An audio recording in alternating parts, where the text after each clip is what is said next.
Testando.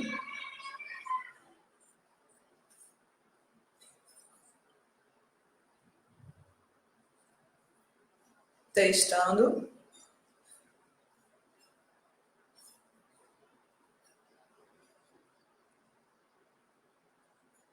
Testando.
Boa noite, eu sou Elisa Viana, sou professora de História do Instituto Federal de Alagoas, do campus Penedo.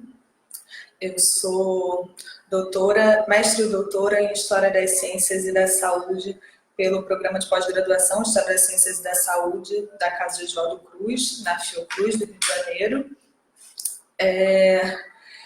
A proposta dessa página é fomentar alguns debates durante esse período de isolamento e de epidemia e pandemia, trazer algumas reflexões importantes para a área da história, das ciências humanas, mas da sociedade como um todo.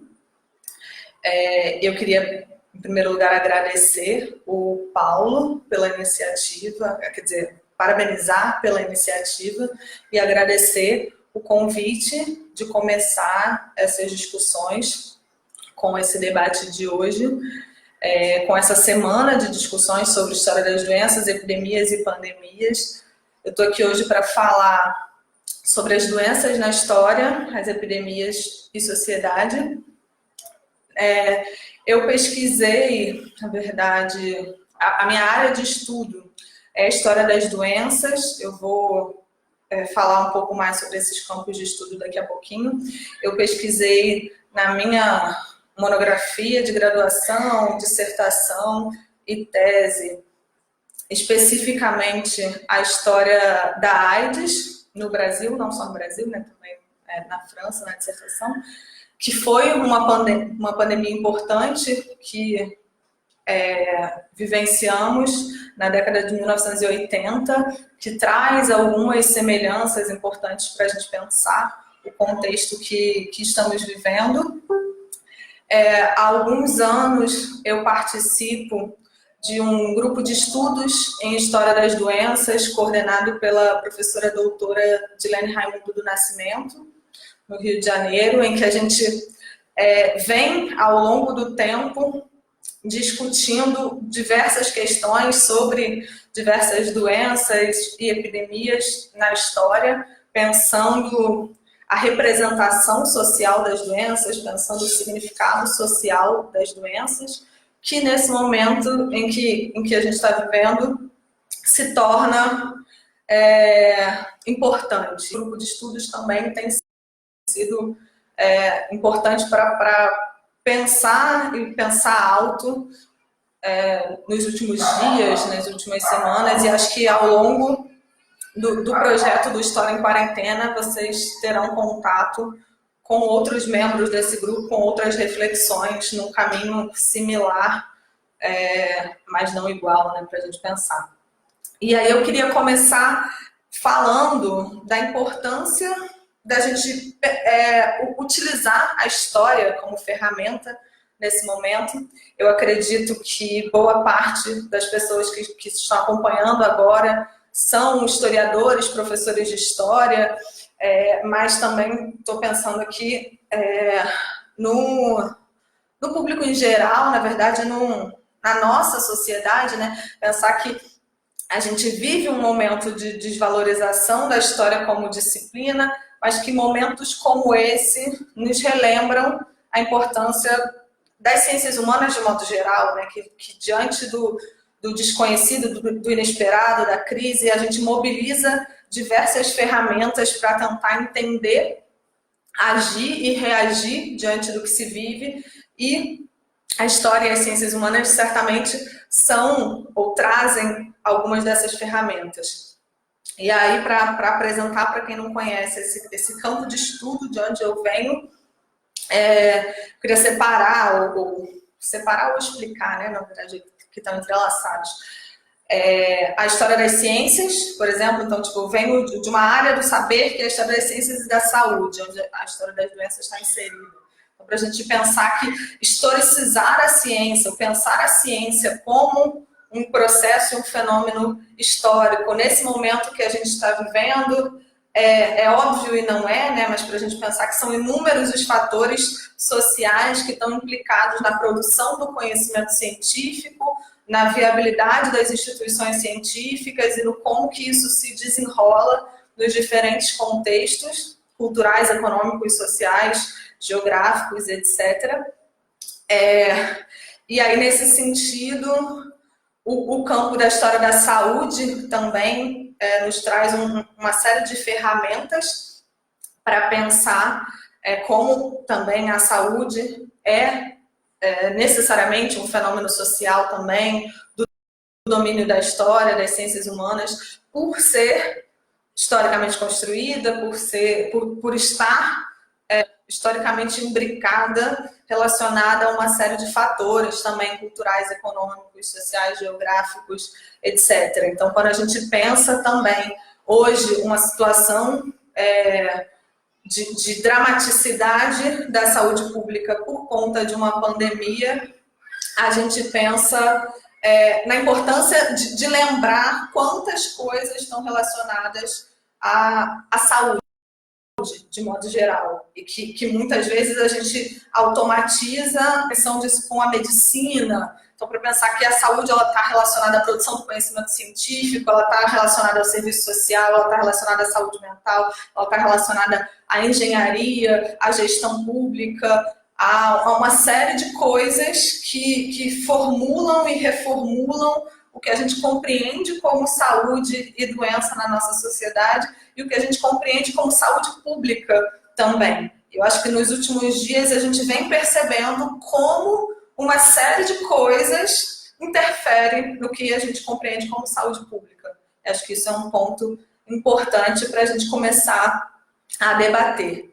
E aí, nesse bojo, está colocado também a área de pesquisa que a gente entende e delimita como história das doenças, que parte de um princípio fundamental, que é também entender as doenças como um fenômeno social.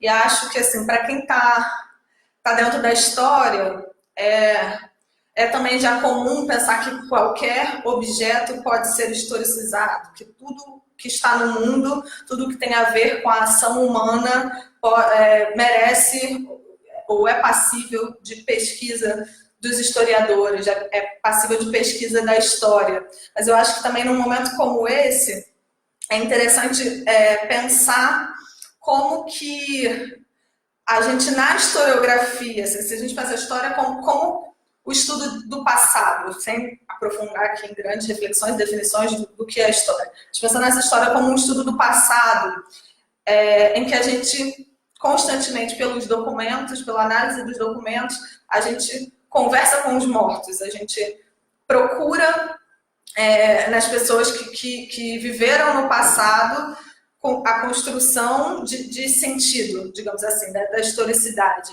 Então, muitas vezes, a historiografia destaca como grandes fatos históricos, como grandes marcos históricos, por exemplo, guerras, que são fenômenos que ocorrem rapidamente, que trazem grandes transformações pessoais e também grandes perdas de vida. E se a gente para pensar, as doenças e as epidemias são também aquilo que faz com que as pessoas morram no passado, né? Então, são necessariamente grandes motivadores de transformação social. E aí, principalmente, as epidemias. E aí eu acho que é importante a gente pensar aqui isso, as doenças como um fenômeno social, para além de um dado biológico. Também um dado biológico, por mais que a gente não vai esquecer de historicizar a construção do biológico, do científico, de pensar que as doenças são uma experiência humana, portanto, passível de historicidade, passível de análise social e porque transformam as sociedades ao longo do tempo, tanto pelo adoecimento individual, quanto pelo impacto ou pelos desdobramentos coletivos. E aí, pensando o que nos mobiliza nesse momento, as epidemias. Então, pensando que, nesse contexto da história das doenças, de modo geral, a história das epidemias tem uma força, uma latência grande pela dimensão coletiva que trazem. Então, as epidemias são necessariamente eventos de dramaticidade e drasticidade pelo impacto social que trazem. As epidemias atingem o coletivo, que é muito diferente da gente pensar uma doença do ponto de vista individual. E aí, eu vou tentar aqui não citar muitos autores, mas fazer referência a algumas frases clássicas para quem é da área. Depois eu posso ver de disponibilizar algumas referências para pessoas interessadas, mas uma frase clássica que eu queria recuperar aqui é a ideia de que as epidemias são um fenômeno de desorganização e reorganização social. Então, na verdade, eu aceitei muito prontamente esse convite da página História em Quarentena, porque como historiadora, professora, pesquisadora, tudo que a gente está vivendo tem me motivado raciocínios variados. Eu tenho pensado muito como esse evento do presente, a pandemia, como que isso traz à tona várias coisas que eu estudo e penso há alguns anos, né? Então, essa frase tem ecoado muito na minha cabeça no sentido de pensar, então, a epidemia, ela desorganiza a nossa forma de viver com dramaticidade. E nessa desorganização da nossa forma de viver, ela também traz algumas... ela deixa aflorar algumas características da nossa sociedade que eu acho interessantes da gente pensar. E aí, isso no passado e no presente. Acho que o tempo inteiro, que qualquer coisa que eu escolhi não falar tanto do passado, porque eu acho que justamente o presente está nos mobilizando mais. Então, pensando como que agora, diante desse inesperado e em tempo real que estamos vivendo, esse fenômeno de desorganização social nos mostra alguns, ou faz gritarem alguns elementos importantes da nossa sociedade. E alguns problemas sociais também, né? Aí eu acho que vale a gente pensar junto aqui, nesse momento, e no que virá ainda da página, pensar, em primeiro lugar, que a epidemia é esse evento dramático, né? As doenças matam, então a gente vive um momento de grande comoção e mobilização social no seu sentido mais forte de tentar salvar vidas, mas que isso altera toda a nossa coletividade e coloca, para mim, assim, numa análise que tem me acompanhado nos últimos dias, coloca em questão muito a nossa relação indivíduo-sociedade, a nossa relação com as nossas instituições, com as respostas públicas, com os diferentes atores sociais, os nossos medos sociais,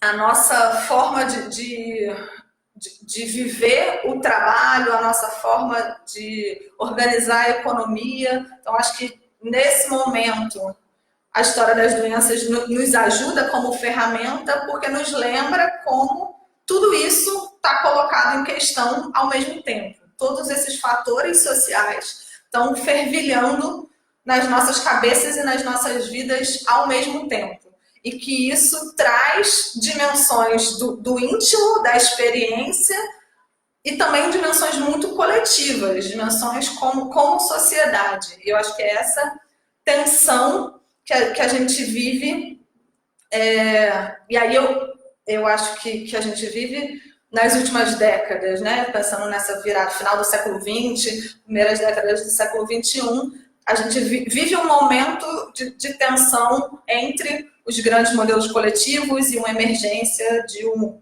indivíduo, e uma dimensão neoliberal, etc. E aí acho importante a gente pensar essas questões agora, né? E aí pensar em exemplos do que a gente tem vivido com essas questões, que dialogam com o universo do indivíduo-sociedade e com a dimensão do público e privado. Como que hábitos da nossa esfera privada, de repente, são discutidos publicamente, como que o espaço público é rediscutido num momento de isolamento, como que o direito ao espaço público e a defesa de um bem coletivo é colocado, como que isso entra em tensão, e entra em tensão de diversas formas. E aí eu acho que nesse ponto vale destacar um aspecto importante na história das epidemias que a gente tem visto aflorar, que é, por exemplo, a metáfora militar. Ao longo da história, em diversos momentos, se identifica uma doença ou um micro-organismo causador da doença e muitas vezes, por consequência automática e problemática, o sujeito doente como uma ameaça pública que deve ser combatida. E isso tem ficado muito na minha cabeça nos últimos dias, como que a gente facilmente incorpora esses discursos, por mais que a gente, às vezes, defenda politicamente pontos de vista mais libertários, a gente facilmente cai nessa metáfora militar de combate a um inimigo, e como nesse contexto da epidemia a gente também facilmente desumaniza a experiência do adoecimento, desumaniza o próprio doente. Tenho visto muita gente defender o isolamento a qualquer preço, desconsiderando as circunstâncias desse isolamento, desconsiderando as condições de desigualdade desse isolamento, desconsiderando, justamente como eu estava falando, os múltiplos fatores sociais envolvidos. E aí eu acho que esses fatores sociais estão aflorando com muita força, né? Tipo, as nossas desigualdades sociais, a nossa precarização do trabalho, quem pode parar, quem não pode parar, quem se expõe ao risco, quem tem a escolha, e como que, às vezes, é muito fácil defender uma coerção impositiva sem que sejam criadas condições para que as pessoas, de fato, possam parar seu trabalho, manter o isolamento. Então, para a gente pensar muito nesses múltiplos aspectos. E aí pensar também que a gente vive uma pandemia num contexto global, e aí eu acho que é importante diferenciar epidemia e pandemia, por exemplo. Então, tipo, a definição de pandemia da OMS é quando a doença aparece de forma descontrolada em todos os continentes. Então, tipo, a pandemia é a epidemia em vários lugares, perdendo o controle. E uma outra diferenciação, uma outra palavra que surge, às vezes, desse contexto, que fica pouco clara na nossa cabeça também, endemia. E a endemia, quando essa doença permanece como um problema em alguns lugares, depois que o processo epidêmico passa. E aí também acho que é importante lembrar nesse momento, que é um momento de crise para todo mundo e tal, pensar que a epidemia ela tem um período de duração específico, né? Então ela é um evento dramático, mas ela também é temporária. E isso pode ajudar, por exemplo, na saúde mental de todos nós nesse momento. Mas pensar que como uma pandemia hoje em dia não é a primeira que a gente vive, possivelmente não é a última, mas uma pandemia hoje em dia ela tem como característica importante a facilidade do deslocamento e da comunicação entre os povos, né? Então, tipo, a gente pode falar em pandemia em outros tempos, mas com um período de alastramento da doença um pouco maior. Então, hoje em dia, nos choca e dificulta pensar nessa questão do isolamento, porque é difícil conter as pessoas num mundo conectado. Então, acho que esse é um ponto importante para a gente lembrar do contexto global que está implicado, né, na ideia de pandemia. E aí também, só pensando nessa coisa dos termos que ficam confusos na nossa cabeça, também acho importante diferenciar isolamento de quarentena, né? Todo mundo, até a nossa página chama História em Quarentena, todo mundo está usando o termo quarentena deliberadamente, mas a quarentena ela é só quando tem, de fato, a possibilidade da doença, né? Esse isolamento preventivo que a maioria de nós está fazendo não é uma quarentena, é um isolamento social para conter o vírus. Se a gente não está, de fato, com suspeita ou não teve exposição, não configura quarentena. Mas aí, para a gente pensar, não sei se eu já estou me alongando no tempo para abrir para as perguntas, mas para a gente pensar nesses contextos sociais que afloram, né, como eu estava dizendo, acho bem importante identificar ou perceber, né, nós como sujeitos sociais, perceber as fraquezas da nossa sociedade que estão aflorando, para a gente conseguir fazer uma análise de conjuntura, digamos assim, e saber como pensar, como agir, como reagir diante das coisas, né? Então, eu queria reenumerar esses pontos que eu destaquei, tipo, essa relação indivíduo-sociedade, essa relação de tratar o outro como ameaça, de tratar... É óbvio que os números da doença assustam, mas lembrar que os números são pessoas, a gente rapidamente desumaniza os outros e transforma eles em ameaça, e pensar que conter uma doença ou se proteger de uma doença não precisa ser se proteger de pessoas, não precisa ser transformar os outros em estatística, lembrar que são pessoas vivendo uma experiência que para quem estar doente é sim mais drástica do que para quem está apenas isolado. Então, como que... e aí, pensando também, como que esse processo todo mostra as diferentes precarizações do momento neoliberal em que a gente vive. Então, como a precarização das relações de trabalho tem sido um dos problemas mais discutidos, e aí não só no Brasil, né? Porque a precarização das relações de trabalho não é exclusividade do Brasil, mas nesse momento de crise fica nítido como que isso é problemático na gestão da vida das pessoas, né? Como que algumas coisas não podem ser gerenciadas como na perspectiva do lucro.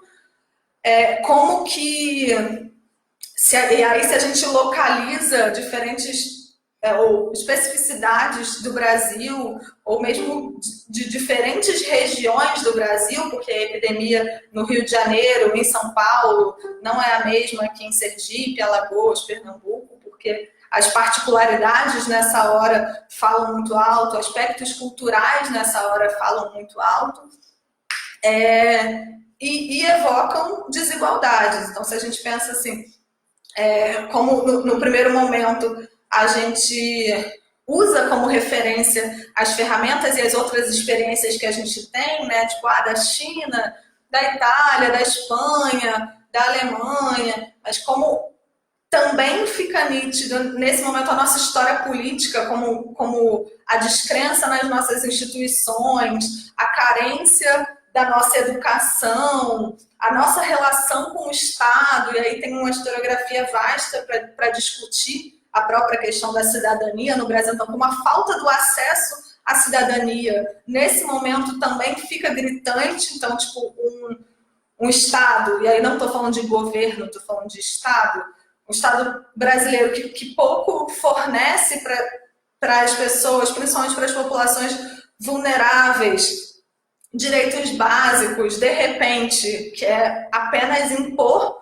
uma condição de isolamento com aumento de precarização, e como muita gente, como indivíduo, apenas acusa o outro de descumprir essa medida estatal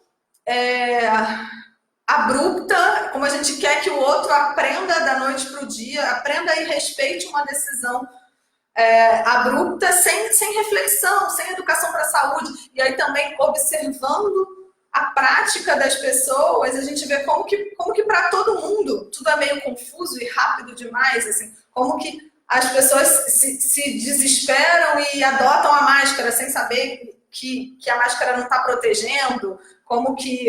E aí, tipo, ficam de máscara, mas apertam a mão dos outros. Então, como que tudo fica confuso. E como que nessa confusão a gente aflora nos nossos medos individuais e esquece a reflexão coletiva. Acho que esse é o principal ponto que eu queria destacar. E essa reflexão coletiva tem a ver com o que de fato a gente pode fazer coletivamente, aí como saúde pública, como educação, como participação política, como cidadania, como isso tudo está colocado diante da epidemia como um evento social. Acho que esse é um ponto bem importante. E aí eu poderia falar, preparei até para falar alguns aspectos de epidemias do passado, mas eu acho que agora pode ser mais interessante abrir para as perguntas e debatendo coletivamente.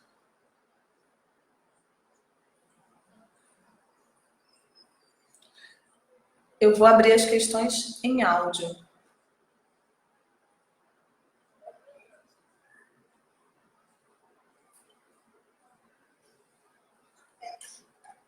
Bom, a primeira pergunta, ela vem do Francisco Bernardes.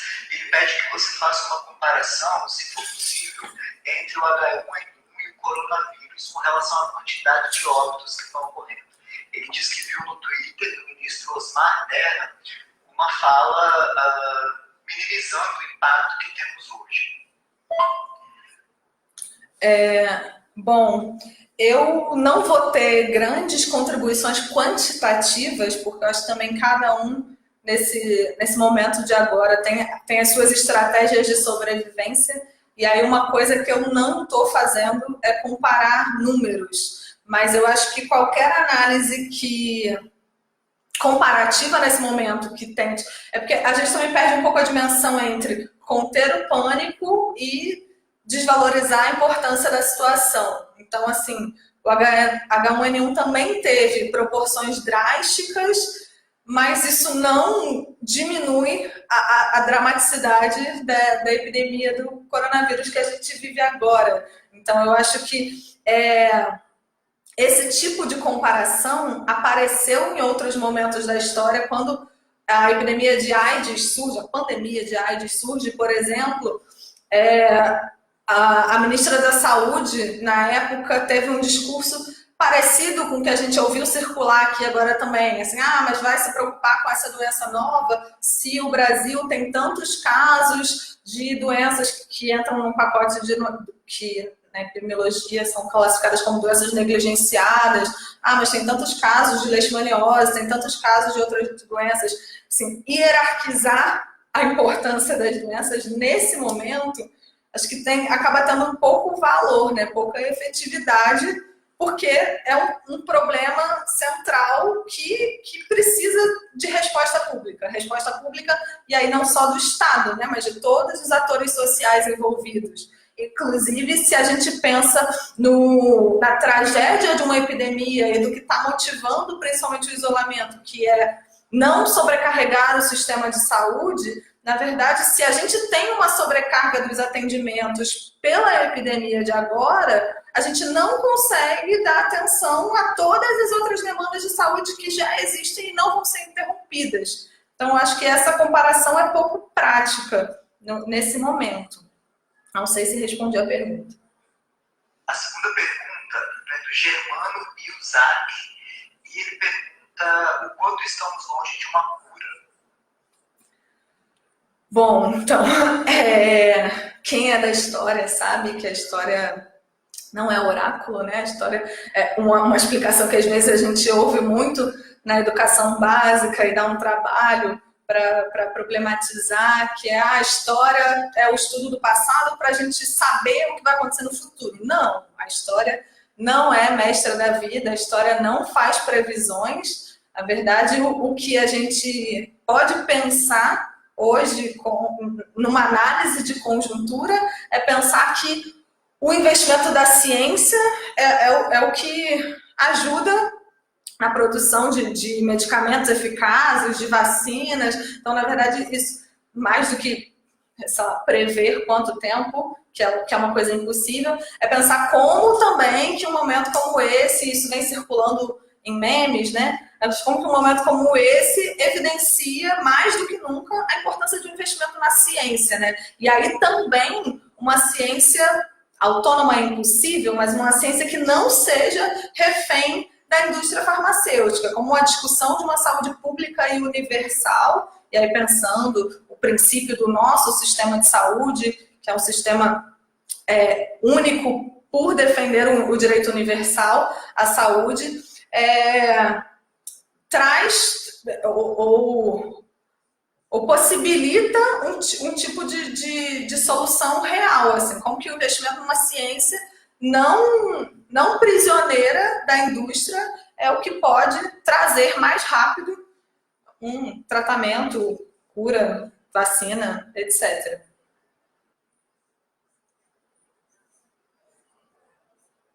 Mais uma.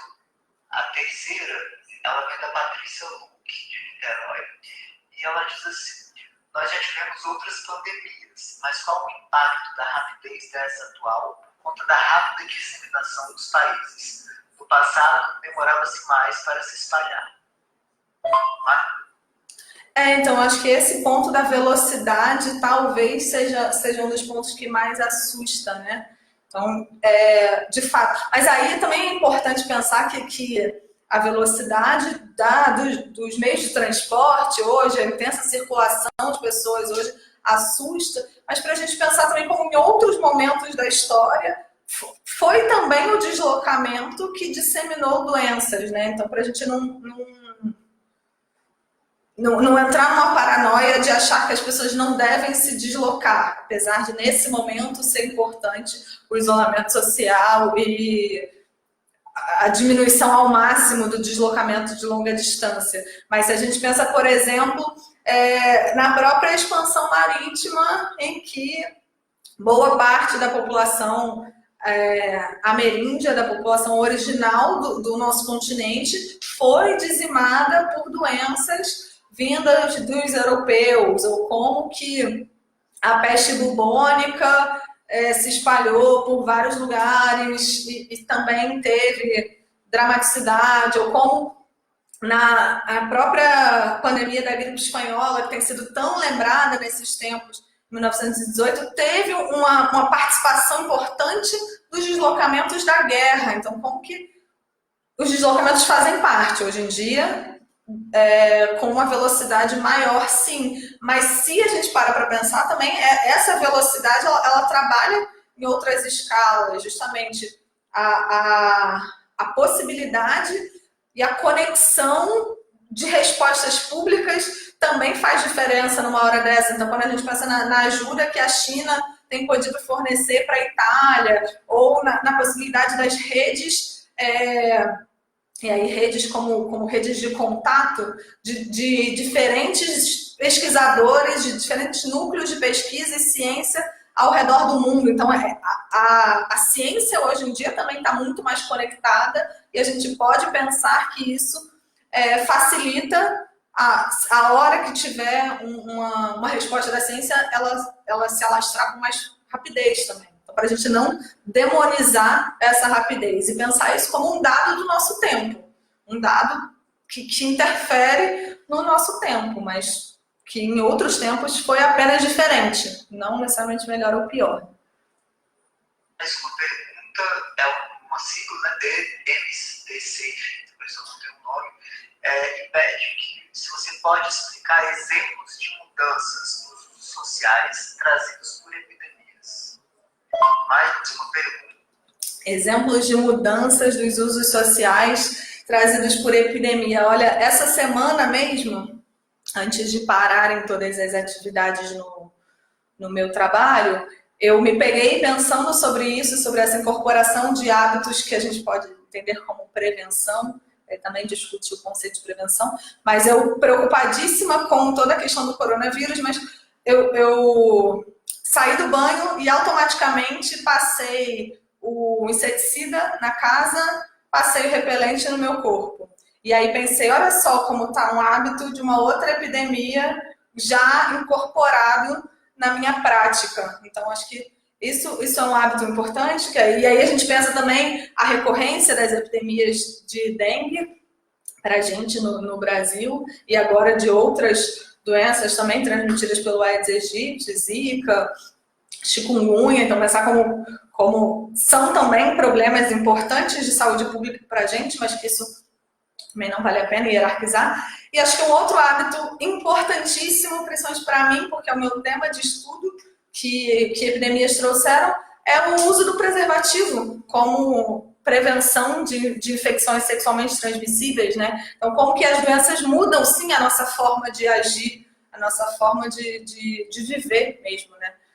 Aí, infelizmente, o uso do preservativo não é incorporado como deveria, como hábito social, mas é uma forma de prevenção importantíssima, né? Junto com outras hoje em dia, como a PrEP, como a profilaxia pré-exposição, a profilaxia pós-exposição, a prevenção combinada, o controle da carga viral, para carga viral indetectável, que também é uma forma de prevenção de IST hoje. Então, são várias coisas ao longo da história. Na verdade, uma outra coisa importante que tem a ver com epidemias do passado é o controle da água, né? Na verdade, um dos estudos que são precursores da epidemiologia é um estudo de um cara chamado Jon Snow, para quem gosta de Game of Thrones, que pela análise da água no século XIX ele conseguiu, na época não identificar o vibrião do cólera, mas conseguiu associar a epidemia de cólera à distribuição de água em Londres, se não me engano. E aí a distribuição pública de água potável, o saneamento básico, tudo isso está relacionado a epidemias em nossas vidas. Aí acho que se eu me empolgar muito falando de outras, eu vou me alongar demais. Não vou falar da polio ainda. A próxima me parece muito mais para dividir um comentário do que propriamente uma pergunta do Carlos Misael, e ele fala assim: a doença sempre foi um motivador para legitimar determinadas políticas, como, por exemplo, a implantação da vacina no período da revolta da vacina e a tentativa do atual presidente de provisoriamente tirar 4 meses de salário do povo. Bom, isso já caiu, né? Parece, nas últimas horas. Então, acho que o sempre pode ser um pouco exagerado, sim, mas como eu vinha dizendo, as epidemias, elas evocam respostas públicas. E muitas vezes essas respostas públicas, elas podem ser coercitivas. E eu também, aí, já que não é uma pergunta, é um comentário, vou fazer um comentário em cima de comentário. Eu também fiquei muito reflexiva a respeito de uma crônica que circulou esses dias. E aí, pensando nessa coisa que me assustou, de como pessoas libertárias, de repente, defendem medidas coercitivas e autoritárias, e aí essa crônica enaltecia as medidas compulsórias da Primeira República, não só em relação à vacina, né, mas em relação... Foram várias medidas sanitárias no período de 1902, 1906, e aí pensando assim, eu sei que do lugar de onde eu venho, as reflexões que a gente faz no programa de pós-graduação História das Ciências e da Saúde da Fundação Oswaldo Cruz, a gente vem há muito tempo, há pelo menos 30 anos, problematizando, desconstruindo a figura de herói do Oswaldo Cruz, né? Então, a gente pensar como que é necessário pensar medidas sanitárias e bem-estar da população, lembrando que, por mais que seja óbvio ter que repetir isso, mas lembrando que as pessoas são gente, lembrando que não é o autoritarismo que vai resolver, e pelo contrário, né, o autoritarismo muitas vezes gera uma reação, né? Então, como é importante em momentos como esse a gente tentar congregar o bem-estar geral na hora de tomar medidas, e que essas medidas sejam minimamente explicadas e pensadas para garantir o bem-estar de todo mundo, não cair só no autoritarismo. Né? Bom, temos mais uma pergunta da Janine Barbosa, e ela pede que você fale um pouco sobre as doenças como fruto de uma construção social. Então, a gente brinca, tem um exemplo de um professor meu que eu acho muito interessante para a gente pensar a ideia das coisas como construção social e pensar no limite disso. Que ele disse que uma vez estava avaliando uma tese e aí a primeira frase da tese era: a morte é uma construção social.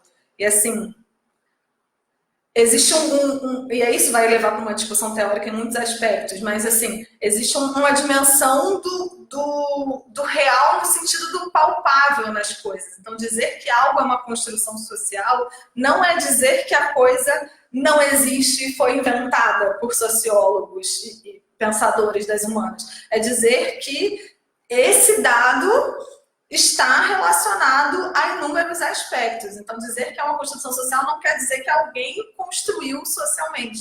Quer dizer que uma doença não tem como ser um dado puramente biológico, ainda que seja uma doença num único indivíduo, porque esse indivíduo está necessariamente numa sociedade e tem inúmeros aspectos que estão relacionados a isso. A forma como ele vive, a forma como ele está inserido nessa sociedade, como essa doença é interpretada. Então, pensar nisso, a doença como uma experiência humana é uma experiência social e, portanto, historicizável e transforma a forma, e aí a gente pensa uma doença individual, transforma a vida de um sujeito dentre suas relações sociais, então também transforma a sociedade, num certo sentido, e as doenças também como uma experiência coletiva, e aí, voltando a esse exemplo de epidemias, como algo que afeta mais objetivamente todo mundo, mas pontuar só que dizer que é socialmente construído não quer dizer inventado.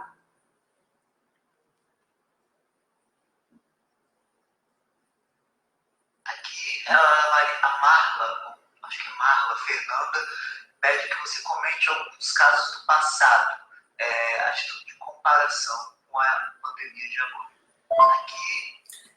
Então, a comparação, ela pode servir para a gente de muitas formas. Na verdade, quando a gente fala da história comparada como área do saber, a gente, na verdade, seleciona elementos, né? Então, e aí pensando que a história, de modo geral, sempre parte da seleção, né? Eu seleciono um objeto de estudo, e selecionar um objeto de estudo na história, fazer uma pergunta para o passado, num período específico, num lugar específico. E aí, quando eu faço isso comparativamente, eu, no geral, seleciono elementos. Então, eu posso recuperar aqui outros exemplos de epidemias ou pandemias de acordo com os elementos que eu queira destacar. Agora, tem sido muito mais, tem sido muito recorrente lembrar da pandemia da gripe espanhola em 1918 pela mobilização, pela alteração da rotina que ela trouxe, mas outras epidemias do passado também trouxeram o isolamento, a quarentena, como vem aparecendo também textos, matérias, artigos sobre, principalmente isolamentos por conta da peste, da varíola, outras doenças. Mas tem vários aspectos que a gente pode destacar, né? Então, tipo, se a gente pensa em culpabilização dos doentes, a gente pode comparar com a epidemia de AIDS. Se a gente pensa na importância de uma resposta pública ou de uma intervenção pública, pensando saúde pública, dá para recuperar o exemplo da cólera que eu falei. Para outros aspectos, a gente pode pensar, a gente pensa de ação pública em larga escala, em todo o território nacional. A gente pode também recuperar a experiência da epidemia de pólio no Brasil mesmo, nos anos 70, e a implementação dos dias nacionais de vacinação, que é uma resposta que a epidemia de pólio trouxe para a gente e está na nossa agenda da saúde pública ainda, os dias nacionais de vacinação. Na verdade é isso, a história comparada ela pode ir por vários caminhos. Não sei se atende ao esperado. O Rafael Alberti, ele te elogia, parabeniza pela fala. E a pergunta dele é: o infectologista Átila Lamarino estimou 1 milhão de mortes no Brasil até agosto, caso não ocorra o fechamento total dos serviços e isolamento integral. Baseado no que falou sobre ser mais humanista na compreensão de alguns não se isolarem, como conciliar esses dois aspectos, já que a supressão ocasionaria milhares e não milhões de mortos? Rafa? Então, primeiro, beijo, Rafa, saudades. Eu acho que, assim, é importante a gente pensar, eu não estou falando para não ter o isolamento, eu estou falando para a gente pensar as formas de conscientização e pensar como que a gente incorpora discursos autoritários. Então, e eu tenho visto muito isso em relação a conversar com grupos de risco, obrigar... É óbvio que muita coisa é no universo do meme no nosso mundo, né? Que tudo se transforma em meme, em piada. Mas como que tem vários memes sobre prender idosos em casa, por mais que isso seja no universo da brincadeira, assim, será mesmo que a gente, como sociedade, aí como indivíduos e como coletivos, a gente não é capaz de pensar formas de conscientização que não sejam o autoritarismo? Então, que modelo de sociedade que a gente defende que, diante da crise imediata, só funciona o autoritarismo, sabe? Eu me recuso a acreditar. E aí eu acho que o autoritarismo ele funciona tão pouco que se reflete na confusão que fica na cabeça das pessoas, porque aí a gente vê, fica em casa, aí tipo no supermercado que tem aqui perto da minha casa, que está funcionando com uma série de restrições e aí com medidas pouco claras, assim, tipo, você coloca a proibição e bota meia dúzia de coisas escritas na parede, assim, tem que manter distância de 2 metros na fila, só pode entrar 80 pessoas por vez.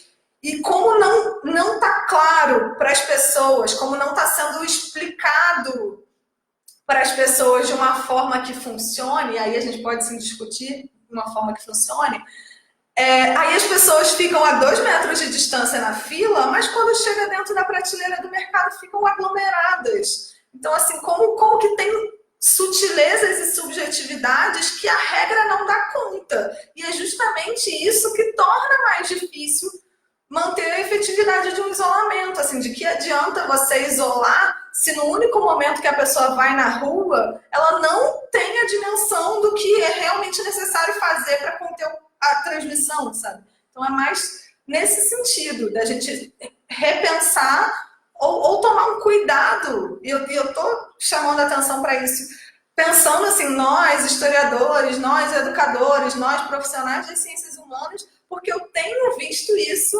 absurdamente ao meu redor, assim, é mesmo, tem que trancar todo mundo em casa, assim, não vai adiantar trancar todo mundo em casa, tem que fazer, então assim, não estou dizendo para não ter, estou dizendo para a gente não só reproduzir coisas e pensar como fazer, né? E aí, óbvio que diante do imediato isso é mais difícil, mas o nosso papel como ciências humanas é isso, tudo bem, agir de imediato sim, mas nunca sem reflexão, né? Acho que é mais por aí. Mais uma pergunta, ela vem da Maria Fernanda, que ela diz, essa situação de pandemia pode ser analisada pensando em uma necropolítica? Sim, é uma pergunta extremamente interessante, um conceito muito presente, né, nos últimos tempos.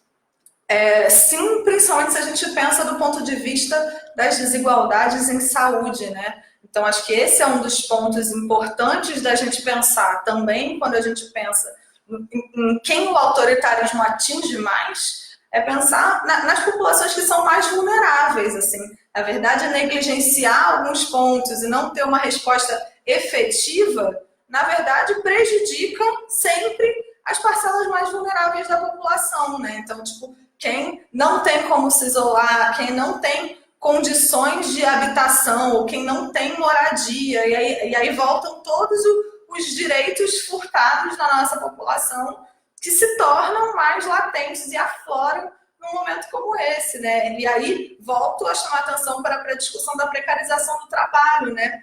Se a gente vive um momento de flexibilização ao infinito das relações de trabalho e o trabalhador cada vez tem menos garantias, como interrompe o trabalho de repente e mantém a garantia de sobrevivência dessas pessoas? Então, na verdade, sem dúvida, quem está sendo mais atingido nesse momento é quem não tem os outros direitos. E aí o direito à saúde, principalmente no contexto de crise, fica mais distante. E aí, nesse sentido, eu acho que a gente tem que lembrar, sim, das desigualdades na nossa sociedade, tem que lembrar do racismo, da desigualdade social, da desigualdade de gênero. Já estão aparecendo alguns artigos pontuando, e aí nesse sentido, diversos aspectos aparecem, além da questão da pobreza e do racismo. Eu vi por alto uma discussão sobre quanto o isolamento aumenta a violência doméstica. Então, como colocar as pessoas dentro de casa reforça estruturas da nossa sociedade que a gente precisa combater e mudar com urgência, né? Então, eu acho que certamente a dimensão da necropolítica precisa ser pensada. A outra vem do Edivan Canto, uma pergunta sobre a sua opinião, né? Com relação às medidas tomadas pelas igrejas evangélicas em não seguir as orientações dos especialistas e como isso vai impactar a sociedade nesse momento. Então, na verdade, para comentar isso, eu queria também comentar a própria ideia da religião como uma forma de construir resposta a uma epidemia. E, assim, do mesmo jeito que, para mim, tem sido importante buscar as minhas referências de pensamento, né, nas ciências humanas, e se eu acredito numa perspectiva de pensamento e construção do conhecimento que não hierarquiza os saberes, eu não posso defender que a religião não seja uma resposta. A religião é uma forma de compreensão do mundo também legítimo. Só que a fé, nesse momento, também assim, é necessária, né? De alguma forma. A diferença que a gente tem que pensar é justamente entre a fé e a religião e a responsabilidade social disso, né? Então, se um religioso ou se um fanatismo religioso coloca as pessoas em risco, isso precisa ser responsabilizado, né? A gente viu aí o caso da Coreia do Sul e eu acho que em alguma medida a gente precisa cobrar também que isso seja pensado no Brasil, assim, manter aglomeração de pessoas por uma motivação religiosa ou minimizar as formas de prevenção ou minimizar a gravidade da doença em prol de uma crença fundamentalista, isso é irresponsabilidade pública, né? Isso é colocar a vida das pessoas em risco. Então, acho que a gente tem que pensar muito essas diferenças agora, sem cair num discurso do criminalizar a fé e desrespeitar a fé e a religião, mas também estando atento a quem faz uso demagógico dessa fé, né? Deixando pessoas vulneráveis. Acho que é um ponto importante para a gente lembrar, sim. Tem uma pergunta da Marta de Robalinho, que tem inclusive a ver com o momento exato agora, às 8h05. Como você avalia os panelaços atuais em relação ao presidente? Exatamente agora está acontecendo um panelaço. Você acha que tem relação com a forma como ele está lidando com a pandemia? Eu acho que tem, né? Eu acho que aqui hoje não teve panelaço, eu pensei como seria isso em relação ao áudio do vídeo. Eu acho que é também uma resposta pública, né? E aí é interessante a gente pensar também como modelo de resposta pública que no geral, a rua é a nossa alternativa política eficaz. E aí, como nesse momento em que a rua, de alguma forma, nos é retirada, isso vira uma alternativa também, né? E uma alternativa e uma estratégia de comunicação. Eu acho interessante pensar nisso, como isso, num momento de isolamento, vira uma forma de identificar a consoância de pensamento, né? E aí, como resposta pública, a resposta da sociedade e dentro de uma perda de apoio do governo. Mas eu também não queria entrar tanto nesses detalhes, não queria repetir o óbvio do que a gente, sei lá, do que de alguma maneira eu acredito que aqui dentro do ambiente de historiadores seja consenso, né, das medidas ineficazes desse governo, desse projeto de governo e dos desgovernos, né, mas acho que sim, tipo, a perda de apoio tem sido visível, né, e aí mas a gente também tem que pensar em que outras propostas sociais e alternativas políticas ficam, para também não cair no vazio só de tirar. Enfim, não quero aprofundar nisso. Mais uma do Gabriel Lopes, ele agradece, te parabeniza, e ele faz uma pergunta bastante interessante, na verdade, mais com relação à profissão. Ele pergunta o que é necessário para se tornar um historiador das doenças e por onde começar. Gabriel, saudades. O que é necessário para ser um historiador das doenças? Acho que o mesmo que é necessário para ser um historiador, né? Curiosidade. Acho que o que move a história são perguntas, vontade de entender o mundo.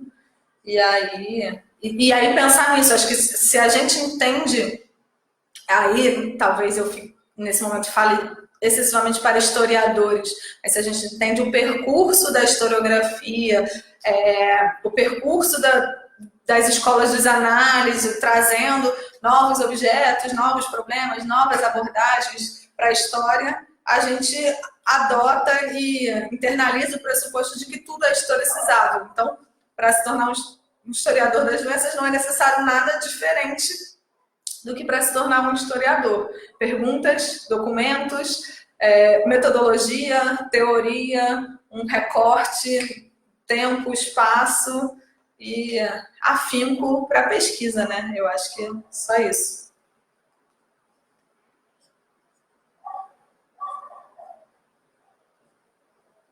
Mais uma, e aí eu acho que já vai chegando ao final, né? Porque por conta do oitava Conferência Nacional de Saúde, temos essa vitória, logo à frente, descrita na Constituição de 88, que a saúde é um direito de todos. Sendo assim, como se deve garantir a saúde nesse momento aos que não possuem apoio e como efetuar esse isolamento? Olha, é importantíssimo lembrar, né, que a nossa Constituição prevê a saúde como um direito de todos e como um dever do Estado. Então, acho que se a gente volta para o texto da Constituição, em parte tem a resposta, né? Tipo, quem deve garantir esse direito de todos é o Estado, e nesse sentido a gente tem um sistema único de saúde que é, com todos os seus problemas, um dos melhores do mundo. Então, acho que esse momento da pandemia tem mostrado para a gente cada vez mais a importância de defender e fortalecer o SUS, né? Então, o SUS, com todas as suas falhas, ele é o que mais pode nos ajudar num momento como esse e, de modo geral, no acesso ao direito da saúde, que é ainda não atendido, ainda não é cumprido como previsto na Constituição, né? E aí, se a gente pensa principalmente na população sem o direito à moradia, que é também um direito básico, essa resposta fica mais difícil, né? Tipo, como... E principalmente se a gente pensa também que o atendimento do SUS está ligado ao local de residência do cidadão. Então, é como que a ausência de um direito gera uma relação em cadeia de vários direitos, né? E é óbvio que essa resposta eu não vou ter, só tenho como chamar a atenção desses aspectos. A gente vai fazer só mais duas perguntas. Uma do Ivan Lima. Ele diz: historicamente existem relações de conflitos entre países após situações como essa.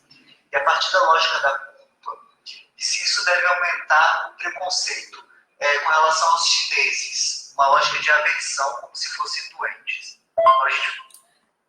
Isso, na verdade, eu acho que é um ponto para a gente pensar também, né? Tipo, se isso vai aumentar conflitos também, tipo, não tem como prever. Mas eu acho que como sociedade, como sujeitos sociais, é importante a gente não alimentar, né? Não só não alimentar e combater esses preconceitos que sim ocorrem historicamente, e aí vale pensar que a própria gripe espanhola, que tanto tem sido lembrada nesse momento, ela ser chamada de espanhola é um preconceito, né? Então, parte dessa culpabilização dos doentes, de identificação com um povo específico, como em outros tempos aconteceu com a AIDS, como aconteceu com várias outras doenças. Então, acho que cabe a gente não reproduzir esse tipo de coisa, né? E a gente, indivíduo e sociedade, a gente como educadores, como escolas, como educação, como todo mundo, né? Não culpabilizar os doentes, nem nós mesmos, nem outros povos. Por último, essa vai ser a última pergunta que a gente vai liberar, é do Gabi Violet, e diz assim: pensando no cenário que se desenha, de que os países ocidentais escolheram esperar os vírus se espalhar pela população, ao invés de tentar conter os doentes em quarentena após testagem, é possível pensar em mudanças sociais que viveremos em pequeno prazo, depois em longo prazo? E ele cita como exemplo: na China, eles começam a colocar estrangeiros em quarentena, dado que agora controlaram o espraiamento do contágio de Covid-19. Gabi, mas eu acho que essa questão de conter as pessoas, de colocar todo mundo em quarentena, em isolamento, também não era tão viável, né? Porque, na verdade, agora está se falando na questão da transmissão assintomática. Há pouco tempo atrás não se estava falando. Então, por exemplo, eu voltei de viagem internacional há cerca de um mês e eu não fiquei isolada, porque quando eu voltei de viagem, a orientação que eu recebi em todos os aeroportos era se eu tivesse algum sintoma, se eu tivesse tido contato com alguém com algum sintoma, procurar os serviços de saúde. Então, para a gente pensar que num contexto de uma pandemia que se alastra muito rápido e com mudanças no conhecimento científico sobre ela que também acontecem muito rápido, tem coisas que não são sempre demora na resposta de governantes. Às vezes são coisas que não tinha como prever mesmo, ou que não se estava pensando até uma semana atrás, até um dia atrás. Então a gente tem visto como que as coisas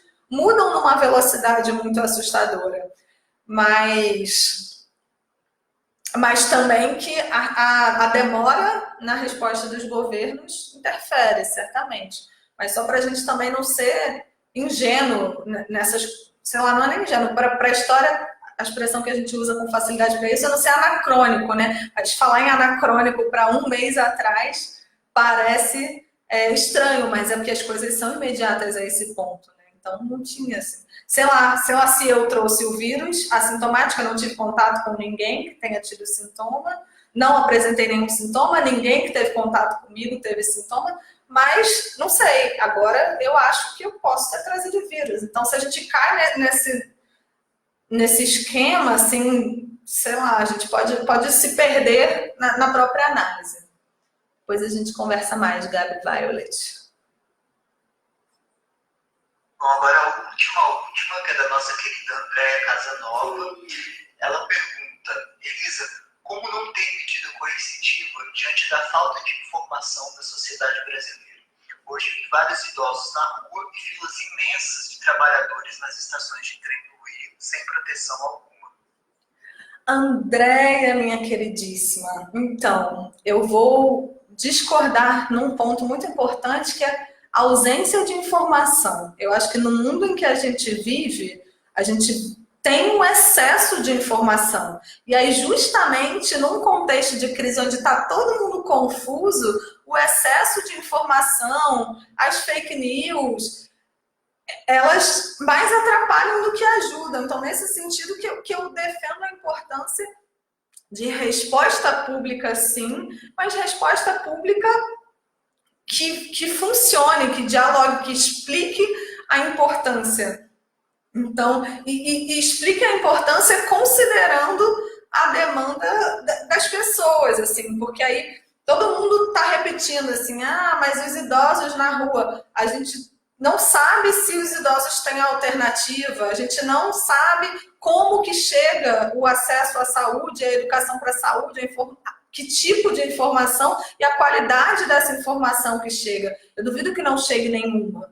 Mas, e também aí, quando a gente pensa nos outros profissionais, todos os profissionais precarizados que ainda estão na rua por falta de alternativa mesmo, né? E aí que eu acho que entram dimensões de classe e de grupo social. E aí que eu acho importante nós das ciências humanas não cairmos no velho elitismo intelectual de achar que a gente sabe a resposta para o outro e achar que tudo é óbvio porque é óbvio para a gente.